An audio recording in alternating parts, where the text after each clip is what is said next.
पेड़ की छाया, निस्वार्थ प्रेम की कहानी। सोचिए अगर ना बोलने वाले जीव बोलकर हमें उनकी मन की बात, उनकी फीलिंग्स, उनके विचार बता पाए तो कैसा होगा। आप सोचेंगे ये क्या काल्पनिक बातें कर रहे हो। वह इसलिए क्योंकि आज की कहानी ऐसे ही एक काल्पनिक कहानी है, लेकिन वो हमारे वास्तविक जीवन से इस तरह से जुड़ी हुई है और इतनी गहरी बात हमें सिखाती है कि आपको भी यह कहानी पढ़कर याद रह जाएगी। एक गांव में अविनाश नाम का एक बच्चा रहता था। अविनाश ना पढ़ने में अच्छा था, ना ही खेल कूद में। वह एक अति मूर्खी लड़का था, इसलिए उसके ना गांव में कोई मित्र थे, ना ही स्कूल में।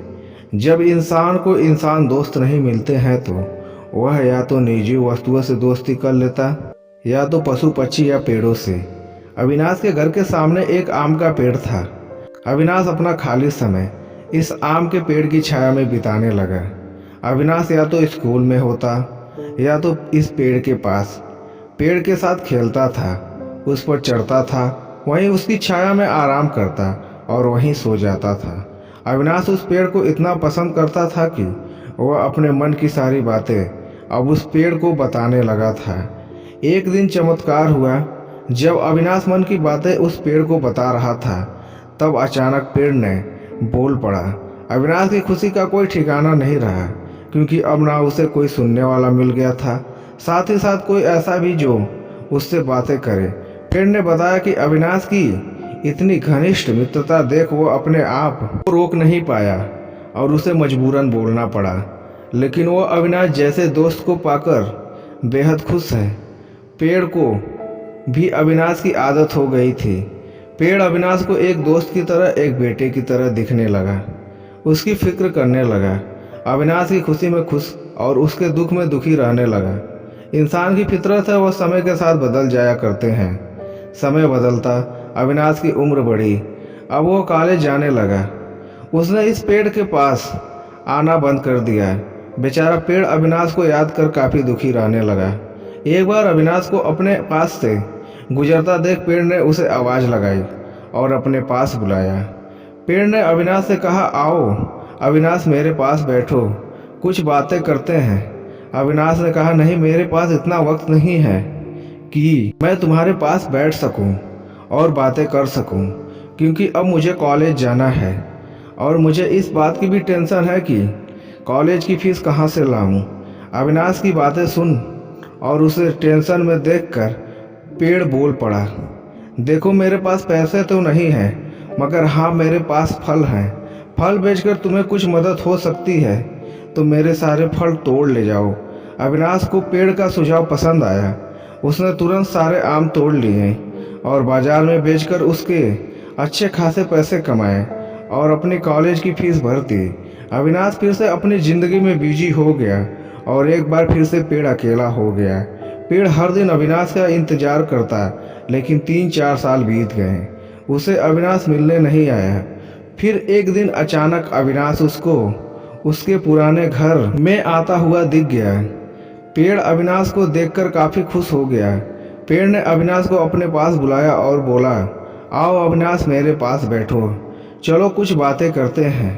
अविनाश ने पेड़ से कहा, मैं तुम्हारे साथ नहीं बैठ सकता, क्योंकि अब मेरी शादी हो गई है।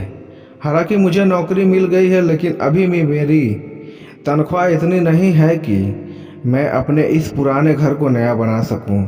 मुझे काफ़ी चिंता है कि मैं अपनी पत्नी को कैसे इस पुराने घर में रखूंगा। अविनाश को चिंता में देख फिर से पेड़ का दिल पिघल गया।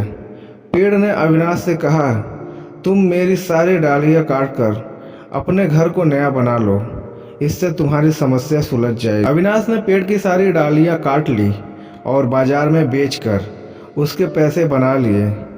वह अपने पुराने घर को भाड़े पर देकर कहीं और रहने चला गया। पेड़ फिर से एक बार अकेला हो गया। पेड़ ने अब उम्मीद छोड़ दी थी कि कभी उसकी मुलाकात अविनाश से हो पाएगी या नहीं। पेड़ भी अब पूरी तरह से उजड़ चुका था। उसकी डालियाँ काटने के बाद ना उस पर फूल आते थे, ना ही पत्ते। 30 साल बीत चुके थे। फिर एक दिन पेड़ झुके हुए एक लकड़ी के सहारे चलते एक बूढ़े आदमी को अपने पास आते देखा। पेड़ ने ध्यान से देखा और उस आदमी को पहचान लिया। वह कोई और नहीं अविनाश था। वह जब पेड़ के पास पहुंचा तो पेड़ ने उसे कहा, माफ़ करना दोस्त, अब मेरे पास तुम्हें देने के लिए कुछ भी नहीं है। अविनाश ने कहा, मुझे कुछ भी नहीं चाहिए और ना ही मेरी कोई इच्छाएं बची है। मुझे सिर्फ तुम्हारे पास बैठना है और तुमसे बातें करनी है। बूढ़ा अविनाश पेड़ को ऐसे चिपक गया जैसे उसे गले लग रहा हो।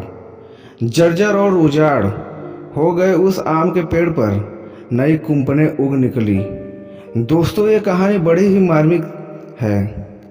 अगर पेड़ पौधे और जानवर बोलते तो बिल्कुल वह इस पैर की तरह होते, सच्चे, वफादार और निस्वार्थ। चलो, यह तो काल्पनिक की बात है, लेकिन सोचो हमारे बड़े बुजुर्ग, हमारे माँ बाप क्या इस पेड़ की तरह नहीं है?